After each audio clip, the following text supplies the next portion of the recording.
샬롬 금천만석교회 성도 여러분, 4월 21일 월요일 반샘을 시작합니다.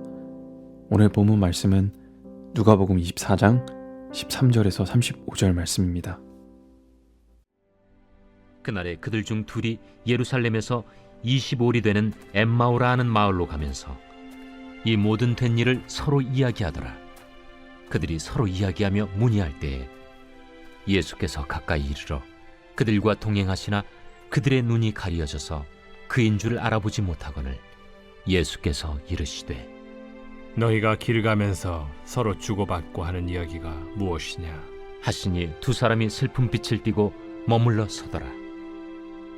그 한 사람인 글로바라 하는 자가 대답하여 이르되 당신이 예루살렘에 체류하면서도 요즘 거기서 된 일을 혼자만 알지 못하느냐?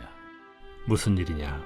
나사렛 예수의 일이니 그는 하나님과 모든 백성 앞에서 말과 일에 능하신 선지자이거늘 우리 대제사장들과 관리들이 사형 판결에 넘겨주어 십자가에 못 박았느니라. 우리는 이 사람이 이스라엘을 속량할 자라고 바랐노라.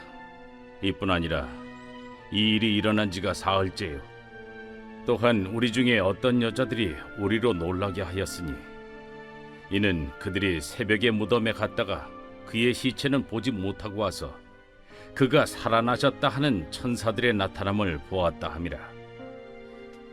또 우리와 함께 한 자 중에 두어 사람이 무덤에 가 과연 여자들이 말한 바와 같음을 보았으나 예수는 보지 못하였느니라.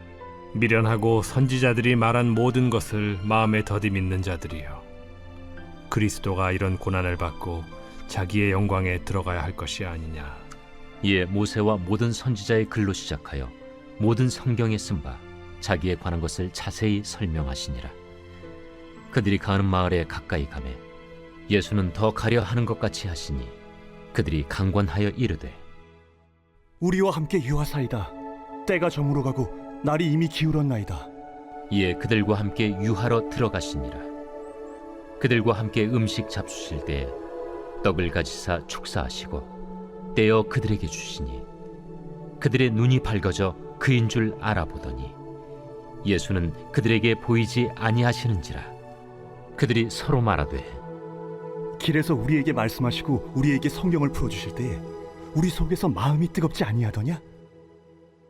곧 그때로 일어나 예루살렘에 돌아가 보니 11 제자 및 그들과 함께한 자들이 모여 있어 말하기를 주께서 과연 살아나시고 시몬에게 보이셨다. 두 사람도 길에서 된 일과 예수께서 떡을 떼심으로 자기들에게 알려주신 것을 말하더라.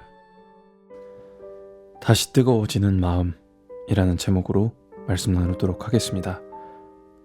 세계 어떤 종교도 부활을 믿는 종교는 없습니다. 왜냐하면 부활한 적이 없기 때문입니다. 가끔가다 죽었다가 살아났다는 이야기들은 있습니다만 다시 죽습니다. 심지어 성경에 나왔던 인물들 중에도 죽었다 살아난 인물이 있습니다. 마리아와 마르다의 오라버니인 나사로도 죽었다가 살아났으나 또다시 죽게 됩니다. 이 땅에 생명체로 존재하면 영원한 건 없습니다. 하지만 우리가 어제 부활주의를 맞은 것처럼 십자가에서 죽으신 예수 그리스도는 사망 권세를 이기시고 부활하셨습니다. 예수 그리스도의 십자가와 부활은 기독교 신앙의 핵심이고 생명의 본질이 됩니다. 부활은 오직 기독교에만 있는 하나님의 구속사입니다. 우리는 부활하신 예수님과 함께 부활 신앙으로 다시 살아가야 합니다. 부활한 주님을 만난 사람마다 넘어져 있던 자들이 다시 일어났고 실패하고 낙담하던 제자들이 다시 사명을 갖게 되었습니다. 부활의 주님을 만날 때 다시 용기를 얻었고 다시 확신을 얻었고 그들의 기쁨이 회복되어 하나님과 함께 동행하는 삶을 살게 되었습니다. 오늘 본문의 말씀에도 엠마오로 가고 있는 두 제자의 모습이 담깁니다. 제자들 얼굴에는 슬픔으로 가득 차 있습니다.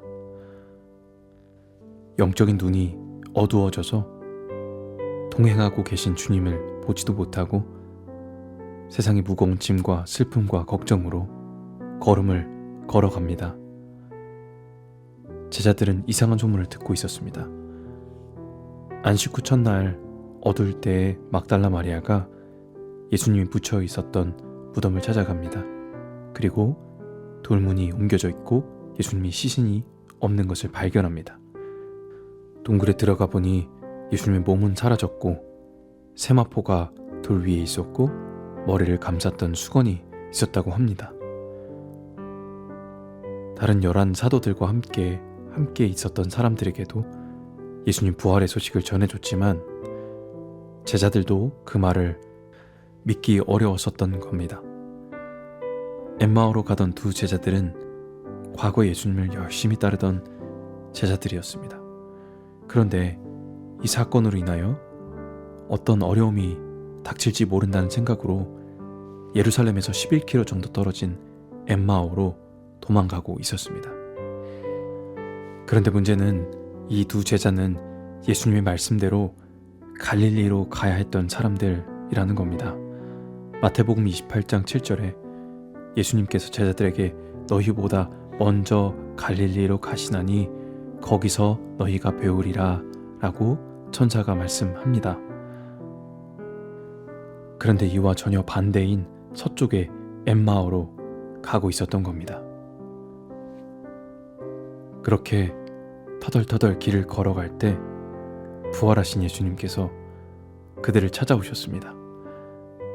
예수님께서 그들 가까이 오셔서 그들과 동행하며 길을 가셨지만 두 사람의 눈은 가려져 있어서 동행하는 분이 예수님인 줄 전혀 알아보지 못했습니다. 예수님은 이렇게 부르십니다. 너희가 길 가면서 서로 주고받고 하는 이야기가 무엇이냐 하고 물으십니다. 근데 이때 두 제자는 부활하신 예수님을 대면하면서도 누구신지 알아보지 못하고 일반적인 사람을 대하듯 대합니다. 성도 여러분, 어제는 부활주일이었습니다. 우리는 부활하신 주님을 찬양하고 믿는 사람들입니다. 예수님께서 부활하셨는데 그것이 역사적인 사건이나 남들의 이야기로 들려지게 된다면 실제 내게는 아무런 능력이 없다는 사실을 우리는 꼭 기억해야 합니다. 부활하신 주님이 나의 주님이 되셔야 하고 부활하신 주님이 이제 우리와 함께 걸어가고 동행하는 분이신 사실을 믿어야 합니다. 엠마오로 가던 두 제자는 절망과 시리에 빠져 있었습니다. 과거에 예수님을 열심히 따르던 제자들이었으나 지금은 절망과 시리에 빠져 있습니다. 예수님께 대한 자기들의 기대가 무너졌다고 생각하고 엠마오로 가고 있었던 겁니다. 이 두 사람이 절망과 시리에 빠진 한 가지 이유는 부활하신 예수님을 믿지 못했기 때문입니다. 우리가 부활주일을 예배 드렸기 때문에 예수님께서 부활하신 것도 아니고 예수님께서는 이미 부활하셨고 그 사실을 믿는 모든 자에게는 매주 주일이 부활주일인 줄 믿습니다. 아니, 매일이 주님께서 부활하신 날이신 줄 믿습니다. 두 제자들 생각에는 예수님이 하나님이 보낸 선지자라면, 구원자라면 하나님의 약속대로 자기 백성을 구원하셔야 하는데 이렇게 자기 백성의 손에 죽어버리실 수 있나? 정말 그분이 구원자이신가? 성도 여러분, 우리도 때때로 그럴 때가 있습니다. 주님 정말 살아계신가 의심할 때가 있습니다. 주님 정말 살아계시면 왜 나에게 이런 일을 허락하시는 걸까? 왜 내가 처한 이 상황에서 고통받는 것을 그냥 지켜만 보고 계신 걸까? 주님이 정말 살아계시면 내가 그토록 간절하게 바라는 것을 지금까지 주지 않으시는 걸까? 내 이기적이고 정욕적인 이유로 구하는 것이 아님에도 불구하고 주님이 살아계신다는 걸 머리로 알고 있지만 그것을 확신하기 어렵습니다. 하지만 부활하신 주님은 그들과 그 11km 되는 길을, 엠마오로 가는 길을 동행하시면서 그들에게 새로운 마음을 더해 주십니다. 예수님은 그들과 함께 엠마오로 가십니다. 엠마오 가까이 왔을 때 예수님과 두 제자가 마을에서 함께 집에 들어가 유하고 음식을 먹고 떡을 가져다가 축사하시며 예수님이 그들에게 주셨습니다. 그때 그들의 눈이 밝아져 예수님을 알아보았고 순간 예수님은 그들에게 보이지 않고 사라지셨습니다. 그리고 32절에 두 제자가 이렇게 서로 말합니다. 길에서 우리에게 말씀하시고 우리에게 성경을 풀어주실 때 우리 속에서 마음이 뜨겁지 아니하더냐. 그들 마음에 가득 차 있던 의심과 혼란과 슬픔을 주님께서 모두 걷어내 주셨습니다. 걷어내 주신 건 그들의 마음을 다시 뜨겁게 만든 건 다른 게 아니라 예수님의 말씀이었습니다. 성경에 기록된 하나님의 뜻과 그 말씀을 예수님이 알려주실 때에 그들의 오해가 하나님을 향한 의심과 부활에 대한 의심이 거치고 다시 그들의 마음에 믿음의 마음이 불타오르기 시작한 것입니다. 성도 여러분, 엠마오로 가는 두 제자의 모습을 우리 모든 그리스도인들이 닮아 있는 것 같습니다. 길을 걸어가고 있는 나그네의 모습, 행인의 모습이 마치 순례자의 길을 걸어가고 있는 우리의 모습 같습니다. 그리고 예수님의 제자로서 살아간다고 하면서도 눈이 가려지고 어두워져서 주님을 알아보지 못하고 예수님께서 부활하셨다는 소식이 그리고 그리스도의 십자가와 그 영광이 나에게 어떤 의미인지 전혀 이해하지 못하고 있는 것 같습니다. 그래서 혼란과 슬픔에 빠질 때도 있습니다. 그러나 우리가 꼭 기억해야 할 것은 부활의 주님께서는 이런 무지한 우리와 동행하며 걸어가기를 원하신다는 사실입니다.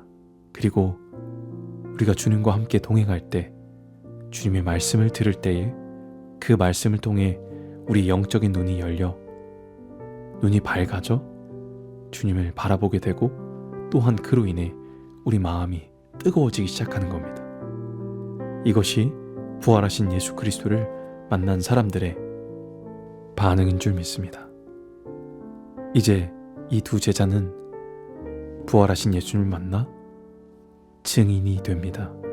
부활의 증인이 되어 33절에 보면 곧 그때로 일어나 예루살렘에 돌아갔다라고 되어 있습니다. 자신들이 길에서 만난 그 부활의 예수님, 그 예수님의 말씀을 누군가에게 또 전하는 삶을 살게 되었고 슬픔과 절망으로 가득 찼던 그들의 걸음이 다시 예루살렘으로 기쁜 걸음으로 돌아가게 되었습니다. 성도 여러분, 이 두 제자가 예루살렘으로 돌아간다는 것은 꽤나 큰 결단입니다. 예수님을 죽인 대제사장이나 서기관, 바리새인들이 아직도 그대로 권세를 잡고 있고 예수님을 죽인 로마의 군사들이, 그 군중들이 그대로 있는 곳이 예루살렘이었습니다. 그러나 주님께서 십자가에 돌아가셨을 때 도망갔던 제자들이 부활의 주님을 만나니 담대한 마음으로 예루살렘으로 걸어갑니다. 성도 여러분, 엠마오로 가는 두 제자의 모습을 통해 오늘 우리의 마음을 보길 원합니다. 영적인 눈이 열려 우리와 동행하시는 부활의 주님을 만나셔서 부활의 증인으로 오늘 하루도 살아가는 여러분 다 되시기를 주님의 이름으로 축복합니다. 우리 함께 기도하겠습니다. 하나님, 오늘 엠마오로 가는 두 제자의 모습을 통해 우리의 모습을 바라봅니다. 슬픔과 시리에 빠져 부활하신 주님이 우리에게 실제가 되지 못할 때에 엠마오로 걸어가고 있었던 그 제자에게, 두 제자에게 찾아오셔서 함께 걸어가셨던 주님이 지금도 여전히 우리와 동행하길 원하신다는 사실을 기억합니다. 부활의 주님을 만나기 전엔 주님을 멀리하고 마음이 두렵고 떨리는 마음이었지만 부활의 주님을 만나 이제 담대히 예루살렘으로 돌아갈 수 있었던 것처럼 주님, 부활하신 주님, 우리 영적인 눈을 열어 주님을 보게 하여 주시고 주님의 말씀으로 다시 한번 우리 영혼이 뜨거워지게 하여 주셔서 부활의 소망으로 하루하루 살아갈 수 있는 우리 될 수 있도록 인도하여 주시옵소서라고 우리 함께 오늘 말씀 기억하며 기도하겠습니다.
살아계신 하나님 감사합니다.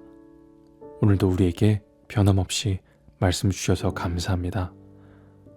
어제 부활주일 주님 앞에 예배 드렸지만 이 부활주일을 보냈다는 것이 의미가 있는 것이 아니라 부활하신 주님께서 매일의 우리 삶 가운데, 매주 우리의 예배 가운데에 부활의 주님이 우리와 동행한다는 사실을 기억하게 하여 주시옵소서. 부활의 주님을 만나 영적인 눈을 뜨게 하여 주시고 다시 한번 마음이 뜨거워져서 매일매일 주님과 걸어가는, 또한 담대함으로 세상을 이기며 살아가는 우리 모든 성도들 다 될 수 있도록 인도하여 주시옵소서. 우리의 어려울 때, 우리가 의심될 때, 우리 낭망할 때 묵묵히 그 길을 함께 걸으시는 주님을 기억합니다. 주님을 보며 다시 한번 소망 갖게 하여 주시옵소서. 감사합니다. 우리에게 찾아오신 부활의 주 예수 그리스도의 이름으로 기도합니다. 아멘.